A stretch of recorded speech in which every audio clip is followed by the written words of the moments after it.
Hello, ni hao. Welcome to Mandarin Mama Chitchat by Mandarin Together, where two Taiwanese moms, Trista and Yaoyao, share their experiences in raising bilingual children, exploring identity, code switching, and embracing the joys and challenges of bilingual parenting.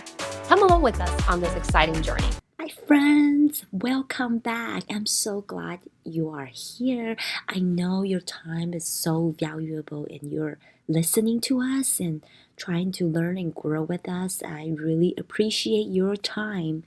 Before I jump in, I want to make sure you guys subscribe to our podcast because every Tuesday we will be bringing amazing guests to come on and share their story and journey with us, and I don't want you to miss it. And also after the show, make sure you go to our show notes because Tristan and I always have some freebies in there for you guys.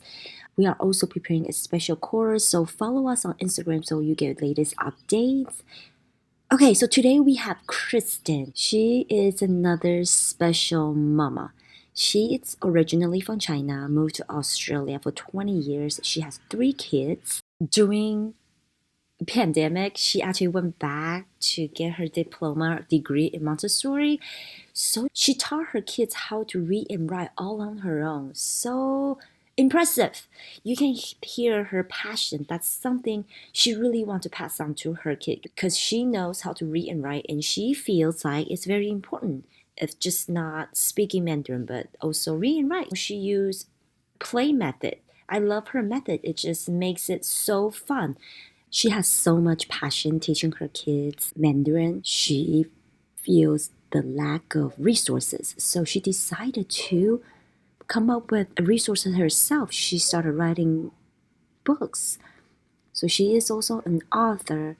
She has 5 books and continue on to adding more books to her collection. One thing I want to note, during our interview, she actually has some demonstration using like different tools and fun stuff you can't really see if you're listening. I want to let you know we also have a YouTube. I will upload our interview in our YouTube channel. So if you want to see what Kristin is using and demonstrating, go to our YouTube and you can see like the video of it. Okay, I promise you will be so inspired by Kristin in this episode. Let's welcome Kristin.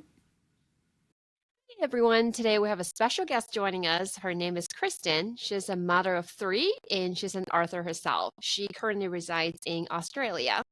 We are super excited to get to know her. So Kristin, welcome. Hi, thank you so much, Trista and Yaoyao. Thank you for joining us. First, could you just share with us a little bit about you, your story, and how you became an author?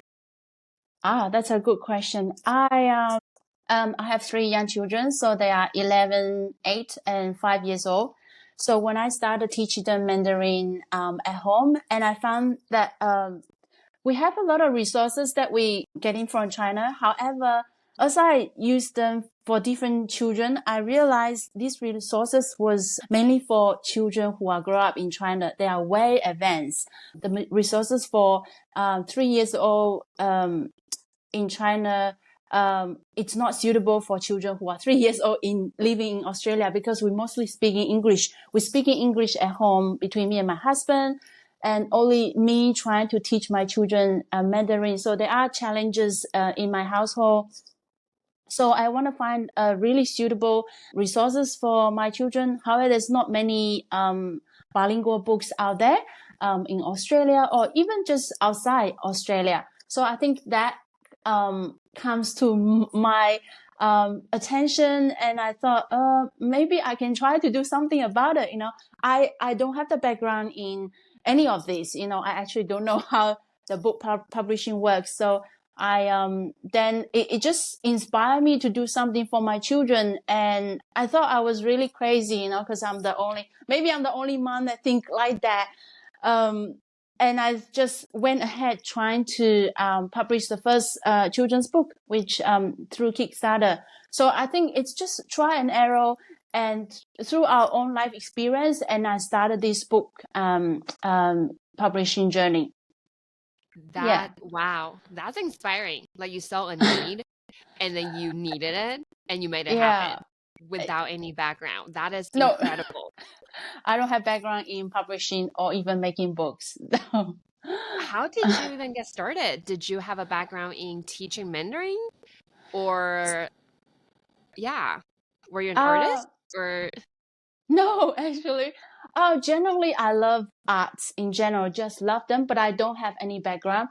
However, what triggers me is I come from an entrepreneur background, so I am an entrepreneur before I doing business in Mandarin Prodigies. So naturally, we're thinking about solving problems. You know, when you see this problem, you're just trying to think, what can we do about it? So I actually, during lockdown, I think 2020, I went to do diploma in Montessori because my two older boys were in Montessori early learning. And when Kara was just 2 years old and we were in lockdown in like 2 years time, you know, I'm like, I don't want her to have less opportunity than the brothers. So what can we do? You know, so I went up to learn, study, Montessori and got a diploma and just trying to figure out, so that, how this method works. And so I can teach Kara, I can be her teacher at home. I don't have teaching background, but then that just give me a lot of understanding how Montessori teach kids in language, in terms of language, because I love the way how they do hands-on learning, not just giving you the screen or just ask you to repeat. This is traditional way of we learn 中文，写1000遍然后写100遍样子啊，我不喜欢，我们的孩子都不很喜欢这样，不喜欢这样。When they go to Montessori, they learn things like just like play, you know, they just always play and then they just come back so happy. I'm like, what is this? So through this learning process, I understand a bit more. So I teach Kara. I think that set me a foundation of design the books. So then I look at the way how I design the book is how children going to see it, you know, the words. And a lot of Mandarin children's book, the Chinese words are very small. Like, but for 2-3 years old, it's just way too small for them to see the words, you know, the 中文的字太小，很小。So I want the book that actually have emphasize and focus on each character that we want to introduce and give them a short sentences so that parents and children can actually understand in the context of these particular words. So yeah, so it's just a lot of learning. I literally just started with Google how to self-publish a book. From there, YouTube how to. So I think internet really give us access to all these resources are out there. It's a matter of hard work, to be honest, and discipline and consistent. And these are the three challenges a lot of people face, and just not a lot of people may really put down those hours and hours sitting in front of computer and learn something new. So that's a challenge as for most people. And I think this consistently is a challenge for me as well to have that time to set aside to be disciplined and learn something new. Yeah. So yeah, that's how it started. Kristin, where are you from? How long you been lived in Australia? Yeah, I originally from southern part of China, Fujian, so not far from Taiwan. Yeah, so I came here over 20 years ago. Yeah, to study. My background is in business information system, so it's like a business IT. So that's my bachelor degree. Yeah, so yeah. And I see like for the board books is you have like is a series, different series. Can you talk about little like example of your books? I should have bring like the books here, but I have to put it here, unless we can pause. But anyway, so the book series called Let's Learn. Let's learn opposite words. Let's learn kind words. Let's learn a basic conversation. You know, like we show children what are the basic conversation is like 你吃饭了吗？我吃了。然后你吃了什么？ So through that book, we also introduce the vocabularies. So that book's packed with over 100 vocabularies. And then let's learn basic measure words. You know, that's the thing I noticed my children, especially Kara, everything is 一个.一个鱼一个there's so many other measure words that we never introduce to children, and more importantly, parents don't even know what's the correct measure words to say. So obviously, then children never get to use them because they only know 一个。So yeah, 我小孩 like my kids 给我一个水一个什么都一个 very common. So when she say that, then I will just say 一杯水, then she一杯水, and yeah, very often I found my 3 children, they all repeat the same pattern. Then you know this is common problem. Yeah, so that's the latest. And then the last one we published was let's learn active words. So active words like 跑步 and 跳舞 写字. So introduce them those basic action words. So those come from our life environment that I observe with children who learn Mandarin. Yeah. Yeah, they seem so useful. Like you use it daily. How many books do you have now? How many series? 5 total. So okay. one series. One series, 5 books. Yeah. So that's the book series. We actually have first 100 Chinese words, flashcards. So that's actually my very, very first. We actually have 3 flashcards. One is to introduce the animal. The other one introduce the vegetable. And the third one flashcard was to introduce the first 100 Chinese character. These are actually the first thing that I try out before I actually publish the book. Yeah. So like my 5 years old, she is very fluent in the first 100 Chinese words that we put in the package, and she can write them as well. Yeah, so ideally, I noticed one thing. A lot of my friends children who are grow up in Australia, they can fluently speak in Chinese because they have 爷爷奶奶父母都是中国的 for example, 其中一方是中国的，他们可以说得很好，但是他们不会写，不太会写，不认字，不会读，很多很多这样的。所以我想我的小孩他要能读能写，还要能就是都能看得懂，要说就是像普通的在中国长大最基础的，对啊，这是会读很重要。如果会读的话，你就是可以看懂所有的文字啊。It's very important, right? We are all in the digital age, right? Everything it comes through reading. And if one day they go to work in somewhere else, you can not just say, but you can read. So it's very powerful. So I think very beginning, I know that I want my kids to be able to read and write as well, not just say. That is a huge advantage, right? If you can read and write. Yeah. So question, so how old are your kids? The oldest is 11 years old, so he's at grade 6, and then 8 years old, grade 3, and Kara 5 years old. She just started prep. So in I think the system in Australia and Asia and US is quite different. So she's 5 years old, you go to prep, and then next year will be grade 1. Yeah, same in the US. 5 years old go to kindergarten. So I guess just like the term is different, but kindergarten and age 6 go to first grade. So do they go to like a Chinese school? Do they have Chinese tutor, or majority of Chinese learning or all of Chinese learning is coming from you? That's a very good question. Actually, I did differently for 3 children. My first oldest one, 11 years old, I sent him to a Saturday Chinese class when he was around 6 or 7 years old. So before that, I teach them at home. So I set those foundations. So before he was 6, he's all at home. So, and then from 7, I think 6 or 7 years old, I sent him on the weekend for the oldest until he was there for, 4 or 5 years, just on the weekend. So that's the first child. And then second child, he's 8 years old. I only sent him last year, just for 1 year. Before that, the early stage is always just me, between 0 and 7. So last year he went in, and this year we stopped because he doesn't want to go. And then Kara, so far it's just all me. With Kara, my youngest, Because I had 2 experience before me, I know what kind of works, what it's not really working. So with her, I started a more systematic approach, and all my resources and creation is all because start from when I have her. I guess, yeah. So before that 2 boys time, I just grab whatever that I have and whatever I use, So with Kara, I just know that now I'm gonna make it systematic. I'm gonna teach her well.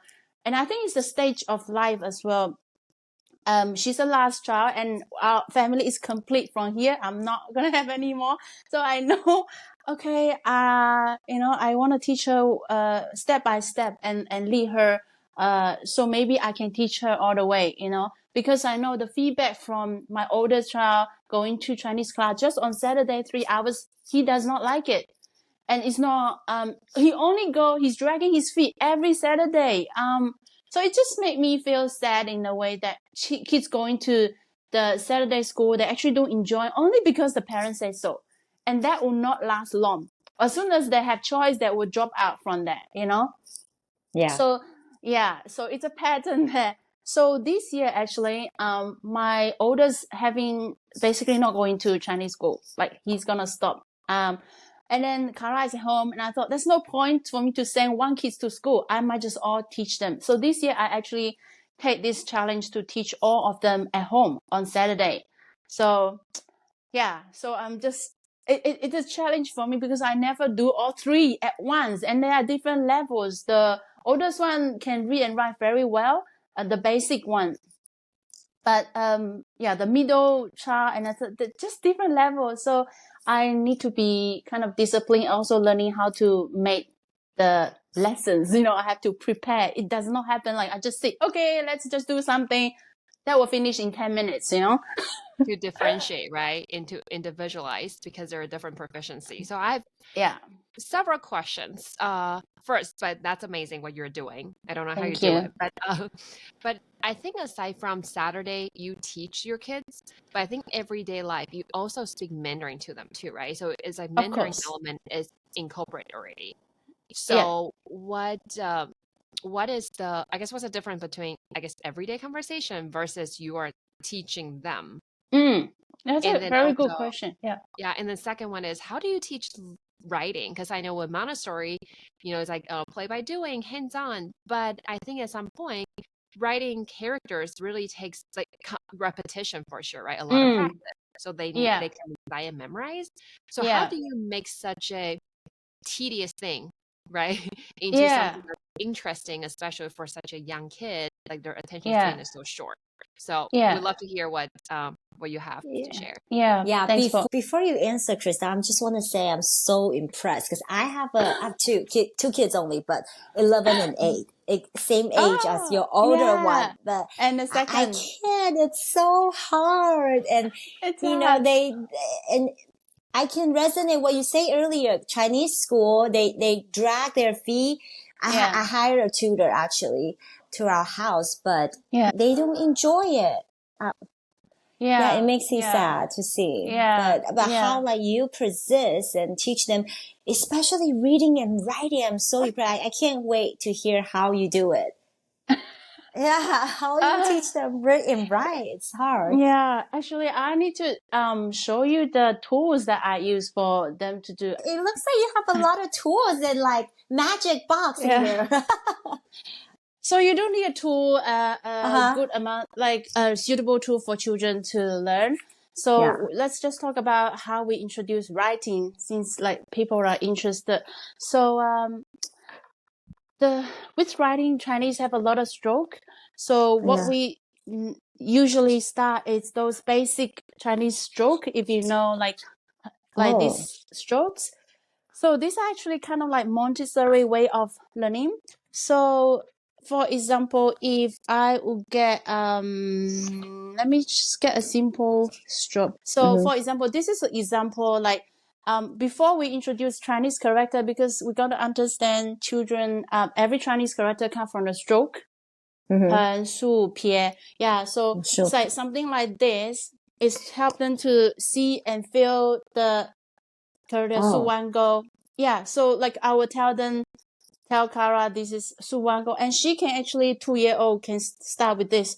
Like she will put her hands there, and this is how you actually sensory way of learning that stroke suwango.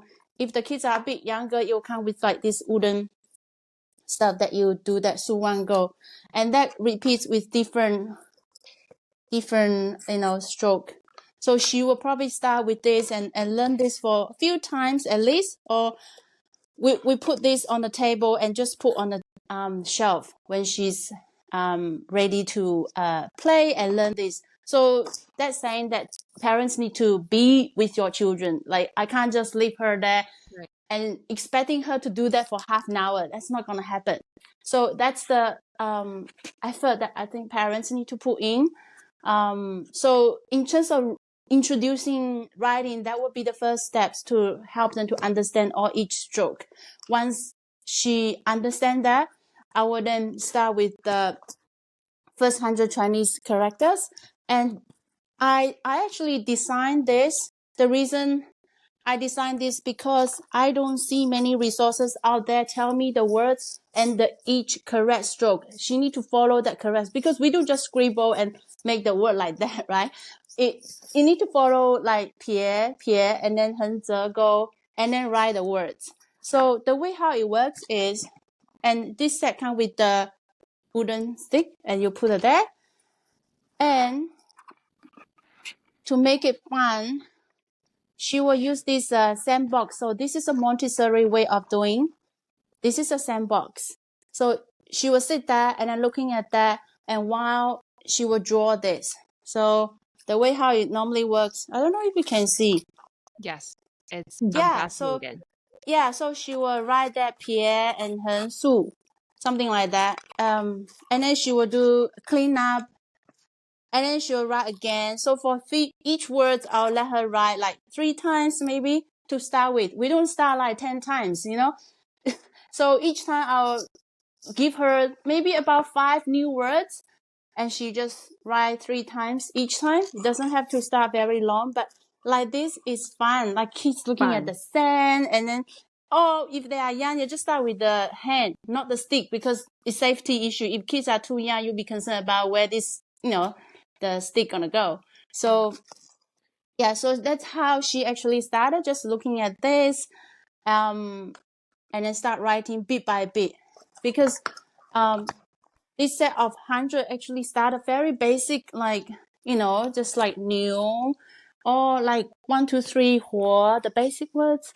So that if you do consistently a set of 100, it could take a year to actually understand every word and can write them and read them. For Kara, even my kids, she started probably around 3 and a half. Yeah, we just do slowly. There's no hurry, no rush. Sometimes parents have thought, in this year, I want my kids to know 500 words, or like, a book of 300 words. I felt like we're not rushing our kids. The main thing is keep them engaged and keep them happy and enjoying doing this with you. So you don't like we don't make our lesson like 100 an hour long. Depends on the age. My kids really just half an hour. With Kara, just half an hour, and she's done, and then go to do other stuff. It's more important to make it consistent. For example, like if the best time is Wednesday morning and Saturday morning, then do that just for half an hour. Rather than we have 3 hours on Saturday and they just don't want it that long. For a language, 3 hours is very long for young kids. So it's the consistency, and also a parent's effort to sit next to the children and see what they are doing. Because I noticed as soon as I left, one of child will be doing something else, so it depends on the children. My oldest is the best. He's very disciplined. He listens well, but you will always have 3 children. There will be always one child that is not listening. It's like pushing all the boundary, doesn't want to sit as well. Last time when I started with one of the child, he just not listen, or he doesn't want to sit down with me. For example, what do? When the kids not even want to sit down with you. So I just kind of set boundaries, start with maybe with him 5 minutes, just look at this, tell you about this. rather than think about, I have to do half an hour with you. But he's not willing. But we're just taking baby steps at a time, one step at a time. So yeah. So that's how we actually started with writing. Once we introduce 100 words, and she literally can read these words in a book. That's why after this set, I was like, how do I know actually Kara can read well? And I came out a booklet of I can read, and all that I can read, 200 phrases, is from here. Every word only the same words that she already know. So that way that she get familiar with these basic words by actually reading these words consistently. So yeah, so these are the basic things that we do to introduce writing to start with, I say. I love the sandbox. I have a 4-year-old and a 2-year-old. My son, 4-year-old, loves play with sand. So I can see that would be such a big hit for him. So you say the sandbox comes with the 100 characters, right? So it's like all in one kit. Yeah, I Okay. do put them as a set in the store, because sometimes parents just want, whatever that's available. They don't have to think about where to get all that. So yes. Yeah, I do Does put the them. sand spill? Like how does it work with this? Would it if I turn it upside down, would the sand fall out? Or If you put it upside down, yes, it will come okay. out, because it doesn't stick. It's just literally like sand there. So that's why, depends on age of children, you do need to supervise when they use this. Yeah. Right. For 8-year-old, I won't worry, but like 5 years old or 4-year-old, you're watching That's what such a great idea. Such a great idea. That's the idea from Montessori. That's what I like about it. Yeah. Wow. So It's I saw like them. they don't feel like it's learning. It's like playing. Yeah, it is. That's the fun bit, So another thing I was very interested is when you did the strokes, right? Where did you get those? Because those are wooden, right? Yeah, Did you make those are. them? Because where can you find them? I did end up having this product in my store, because I was So you made fascinated them. by they are from manufacturer. Yes, I do original designer. They were available with the manufacturer. Okay. So I just kind of like, I love this idea, but I need Mandarin Prodigy. You be able to do it? And yes, they're happy to do the color I want, the logo that I want. But yeah, I don't design everything here. These strokes are actually all available, even, long before we realized this. Yeah. Yeah. But I love the idea, because I love how we introduce them to each strokes. Because this work is the very basic, because they're going to come back when they do the writing. You do Pierre, Hen, Zego, like we keep repeating that actually. Yeah. Especially for kids like before 5 or 6, they can hardly hold their pencils but they can definitely use that with their fingers. Yeah, with their fingers. So yeah. Wow. So hold on. So those are so I know you order from manufacturer, but are you selling them, or you just have one they are in my store. Do you have an actual store, or is it online store? No, it's an online store. I don't have actual store. So that's why we put in our logos here. Yeah. So I have just some product that I really think they are unique, and they are excellent in helping children learn the basic language. I would love to have them. I will just keep them to make that product available. It's not a lot of things that I would just add in, just only things that really works. Right. Kristin, I want to ask for your older one. So do you guys speak Mandarin at home, right? You and your husband. So your older one, no. My husband speaks English. He does not understand Mandarin. Our home is English. Oh wow! I'm the only one. Wow. Well, that's same with Trista. I'm just okay. Now I'm impressed again. So how would you say Mandarin percentage-wise? Because I try to speak Mandarin to my children as much as I can when I'm alone with them. But when my husband is present, right, or my family is not here, so basically we speak English a lot of times. Yeah. And I feel guilty about it. So how does it How does it work? Yeah. On your end. Yeah. Yeah, that's a very practical question because it really just happened every day. So if my husband, just imagine a dinner time and he says something, obviously it's all in English, the children will reply in English, which is okay because it's a family time. But if I say something to my children about the food, 多吃点菜，我就说中文啊。I don't have to say eat more veggie, eat more meat, eat more beef. I just said to them 吃这个牛肉，吃那个菜。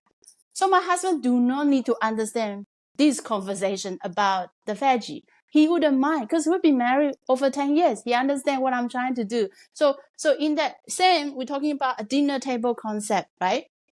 I still can speak Chinese only to my children, which they 100% understand because even though they sometimes reply me in English, you'll notice as they go into primary school, they come back just all English. And then you're trying to speak Chinese to them and they reply in English. Sometimes at the beginning, I feel frustrated. Oh, my effort. It almost feels like, oh, my effort is all gone. It's not true. It feels like that. However, they replied me all correctly. The main thing is the parents that I do not change my language. If I just me and my children, like I pick them up, come back from school, I speak with them in Mandarin. They a lot of time come back with me in English. However, I also just try speak Mandarin because you are the only one carry this Mandarin environment. There's no one else. Once you stop, it's all stop. Yeah. So do they when they respond back? I have the same problem. When they respond back in English, what do you do? Because I don't know if my way is the right way. Because I'll be like, "Hey, 讲中文," like. But then sometimes you think it's annoying because I keep saying that. So I don't know. I don't know. I feel like that's kind of annoying way. Just keep saying that. What's your approach? I try my best to stick with Mandarin, even though they reply me in English. For example, 我问今天学校怎么样？School is good. 那你说学校什么好？就做今天在学校做了什么？We play PE, we play music. Yeah. So they will just respond. So you just continue with that. But do you notice they reply 100% correct? Yeah. You ask something, but they reply in the correct answer, right? They don't reply, say, 我要吃面包. Yeah. It's so so you just keep that consistency because one day, for example, I bring my kids back to China every once in 5 years, not very often. But I noticed they can actually speak when you put them in that environment. My husband does not speak Chinese, so we go and check up. The oldest become the helper. 那个售货员说你要这样这样. I'm like, wow. He become a translator. 他就开始说, so because, they're very proud. I'm helping daddy because daddy can't say anything. So at certain environment, they just pop out, they're able to say because they hear from you all the time. When you put that, so you just don't give up. You just continue planting the seed. It's just at this early stage, you just planting the seed to them. It's only when they grow older, you realize, they actually know a lot of things. And once they're older, they actually start to be interested. In the language and very proud of able to speak 2 or multiple language because it's going to be useful. Yeah. You're right. I feel like, it's like we can't stop, right? If we stop, then that's it. Yeah. I can tell you a story. This just happened in my household. So my husband can speak Indonesian. So he's Indonesian original. He's born there. So when the oldest child, so when you have oldest, you are kind of want to give best. Everything want to give to you. Has to be all you have. You just want to pass on the first one, or when you only have first one.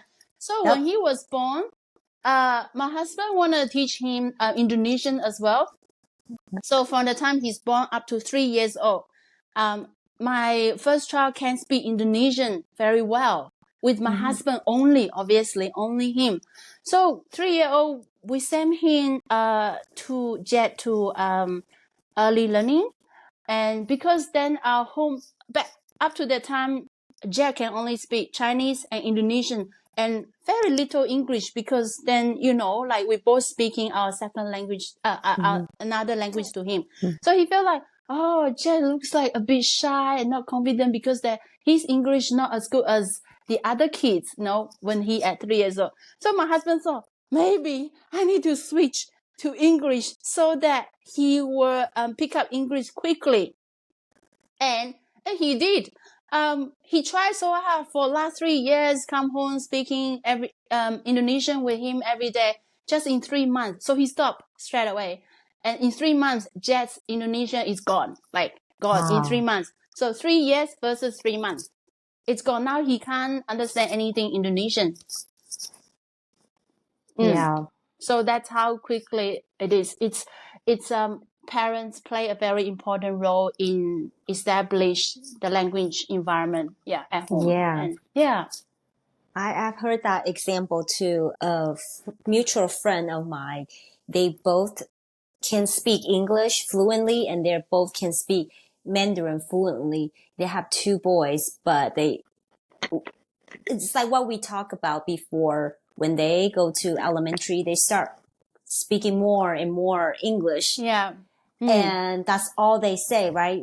They respond back in English. But I think the parent felt like, oh, okay, it's just easier to speak English back to them, right? So it's like once they stop, now they can't understand Mandarin anymore. Oh no, it's like so waste because both dad and mom can't speak Mandarin, but they chose not to because just for their reason. It's just easier, right? Understand, like sometimes you have to translate, they don't understand. It's just easier. But you're right, you can lose that language so quickly. Yeah. And things as for learning second language, you have to look at in the long term. Don't just look at kids now or that in elementary school or in high school. You look at beyond that when they're adulthood, because your mom and dad will be always their mom and dad. So you look beyond that, what's going to benefit them, because children later on, they will realize that would be nice they actually learn earlier. For adult to learn a second language, it's very hard compared to a children learn a second language. I could just tell Kara, 5 years old, one or twice about, shu or something, the words in a book. I tell my husband 10 times, he will forget tomorrow, because so it happened to him as well. Like he actually Indonesian Chinese. So he learned Chinese when he's like early age, like maybe early elementary school, and he stopped. And then when he met me, he's like, oh wait, he's Indonesian Chinese, does not speak any Chinese. And when we start dating, he wanted to learn Chinese just to kind of communicate with my parents, because my parents does not speak any English. So he went to night school, working 5 days night school. I think that lasts for 3 months or 4, and it's gone, like completely stopped, and you cannot remember anything. It's just different, So And I think because as an adult, we're busy, right? Like he has to work. There's different things going on. For kids, all they do, they just study, right? Exactly. They just focus on one thing. But as an adult, I have to take care of kids. I have to work. I have to do this. I have to cook. So I guess the retention level is much, much lower. Like we forget easier. Yes. So like, especially in Montessori, they're saying that between 3 and 6, your children's brain is like a sponge. It just sucking like a sponge. You put in the water, a sponge just sucking all the water around it. So it's the same thing when you create that language environment at home. They actually just, it's just like infused in that language. They just learn without they realize they're learning it. As you're saying to them, you're creating the environment. It's just like a water, like around them, a sponge. It just, absorb all that within them, and they just learn that way. Yeah. So Kristin, you have family still back in China, like you say, your mom. Yeah. Mom so and dad, do they FaceTime with grandparents? They can talk with grandparents. Yes. They can talk. However, as older they get, they don't want to talk because it's not like they can chat so many things. Grandparents usually ask, "Have you eat? What did you eat?" That's the conversation will start from just end around there. Yeah. So it depends on the age. 11 years old just wanna read. So you probably just say hi, 你好, 什么什么就没了. but 5 years old still happy with looking at the screen and looking at the grandma, talking. So it's a different age. You will see the difference in children's response to video call with the grandparents and stuff. Yeah. So 5 years old still kind of 3 to 5 is still kind of looking at the screen and smiling and making funny faces. Yes. Up to 11 years old, my child doesn't respond like that anymore. Just say hi and then maybe go and do that thing. So yeah, different. So you mentioned a little bit that your husband was teaching your oldest Indonesian, right? So so from what you shared, he's not doing the same with the other two younger kids. He only speaks English. That stopped from the first one. Once that stopped, it's no longer there. Yeah, I just wasn't sure if it now, like, seeing you how devoted you are, and he was reconsidering of maybe passing his language Indonesian to his children. It's a good thinking. However, it's not happening in a busy household. No, and, for sure. Yeah. The tricky bit, we living in a Western country, we consistently hear and speaking in English. For even us to switch to Chinese, it's your mind. You need to be mindful to switch. Yeah. Right. So that's the effort you need to make. So imagine my husband never speak Indonesian to anyone or hear anything. Come back home to switch. It's very hard, you know? So it's almost like not possible. If you're not intentionally thinking about going to teach my children, it's not going to happen. It's really hard. Yeah. That's true. And you bring a really good point, because my husband doesn't speak Mandarin, like I share with you, right? And then sometimes when I takes me a second to translate or like to come up with like some Mandarin words, right? I just kind of forget, because I don't really speak Mandarin here. I'm a Mandarin teacher, so I teach Mandarin, but obviously it's like basic level Mandarin, right, to high school students. And I don't speak Mandarin to anybody else but my parents at home, which we like FaceTime. And sometimes my husband would tease me like, "Oh, it's your language. How come you don't know?" I'm like, "You don't understand the mental capacity. Like I need to be consciously and be aware, and it takes mental power and it takes effort." Or sometimes I said, or I guess to get both, like half English and half Mandarin, it's like, "Hey, it's your language. You should just speak Mandarin." And all the times like, okay, well, first of all, maybe like not all words are translatable, right? It's not right. And he just doesn't get it because he's monolingual. So just one event. I do have a friend. She is Polish American and she speaks Polish herself, but she just on the get go, it's too much effort. I mean, they are in America now.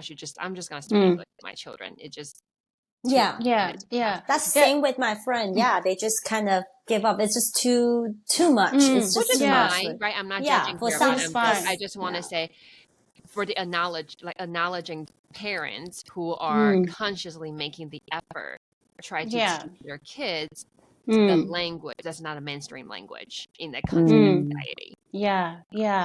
It is. If you think about this effort that we're making, sometimes you're thinking, what am I doing? Why am I making so much effort, for these kids? However, you realize we love them so much. The understanding, if we love our kids, we give them the best education. We buy these things and that always, good things for them. So it's the love as a foundation for doing all this. We always have to combat that unconditional love that we give to these children and even consider their future. Just like you want to send them the best school possibility that you can to our kids. So I see the value of spending time, a quality time with my kids. And that is the memory that we build together for their childhood. As they grow up and Carol will think, oh, wow, last time mommy actually teach me this. And I have to be honest, I grew up, my parents have no time for me. They're just always busy and they're such hard work parents, just like traditional. A lot of Asian parents are very busy with their work and they don't actually have time to do story time or even teach anything. It's just eat and then, what's your result for academic? And that's all I've been asked before. Every single time it just, how's my result and all that? I never have time for us. So I want to do different. I want to give a different memory for my kids to know that I'm always there. What you can pass on to your children is what you have. You can't just give them what you don't have. So language is the thing that I have. And given now we live in Australia, I think it's very important they understand their culture and origin. And because later on, when they get older, they realize they want to know where our really original come from, because now they're not thinking about it. They are children, but as they grow older, you kind of back to the circle, realize who you really are. And that's important because our culture carry a very important aspect of life in terms of respect, how we show love. And yeah, so I see that as a great opportunity to spend a quality time and build a memory with our children through the learning process. If you make learning as like playing, literally we just playing, together. So yeah, it is an effort, but it lasts a lifetime with your children. Yeah. That's great. Yeah. It's such a win-win too. You guys are Yes. creating memories, fond memories together, Mhm. at the same time connecting to your culture, your language. Yeah. Yeah. So where, we've learned about your product, your learning, your teaching strategies and the ideas, stem from Montessori. But where can we find your product? Where can we find you and learn more about your books and your materials? Yeah, these are actually available in our website, like called Mandarin Prodigies. Yeah, so I don't know if you have so these are the books like I mentioned before. I just kind of grabbed them We like can this. put So them in the they, show notes too for the Yeah, website. I yeah, will so link. I will link them in the show notes for sure. yeah, there are some resources that I really think that are valuable and for parents to start introducing this to their children. And the reason is we read them, or I wrote them in like English, Chinese, and also Pinyin. It's for some parents they're not familiar with it, and they could actually follow along even with the audio as well. I think we have the audio recording in the website, and that's free nice. audio. So if you go to the mandarinprodigy.com, the audiobooks is already there. They could just listen to every book in audio. So that's free audiobook there. So obviously, Instagram, like sometimes I share what we do and what are our progress. Like this year, I'm going to publish 2 more books. It will be the last 2 books for this Let's Learn series. So I'll share my progress in our Instagram account. So those are more live progress updates in Instagram at Mandarin Prodigies. Yeah. Wow. Fascinating. Thank you. I feel like being a mom is like having superpower because Yeah. out of love, right? Out of love, you Yeah. would do anything for your children. And I think you're just one great example of you know what you want for your children and you made that happen. And that's just powerful. And now you're not just doing your children, you're sharing it to the world too by creating these books and audio books. It's amazing. Helping other moms or other people who want to do the same thing, the same mission. Yes. Thank you so much. I guess I'm just do the best that I can, and I know how within the time that I have. So yeah, thank you for saying that. Yeah, that's really encouraging. Sometimes doing this can be quite lonely. Like only me trying to do this. I almost feel like I'm just a bit crazy in all this. But having someone else reaching out and sharing, or sometimes parents say a few words about what we do, and that's really encouraging for me personally. And just to know that I'm not alone. I'm not too crazy about this. There are other parents actually struggle the same thing, and maybe we are actually in the same journey of figuring this thing out.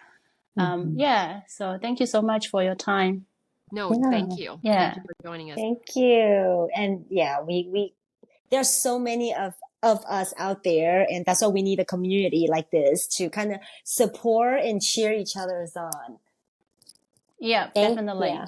Thank you, Kristin. Yeah. Thank Thank you you for so coming much. on. Thank you, Yaya. Thank you, Thank Trista. Thank you. Hey, I hope you enjoyed today's episode. Thank you for listening. We have so many amazing guests that are coming on in the future episode. Make sure you subscribe so you don't miss a thing. Also, make sure you check our show notes. I will link the information in the show notes. Also, check out our freebie. And our number course will also be in the show notes. If you want to support us, make sure you leave a review. We would love to hear your feedback. Your support and love will keep us going and bring more guests and more amazing episodes to share to the world. Thank you for now. Bye-bye.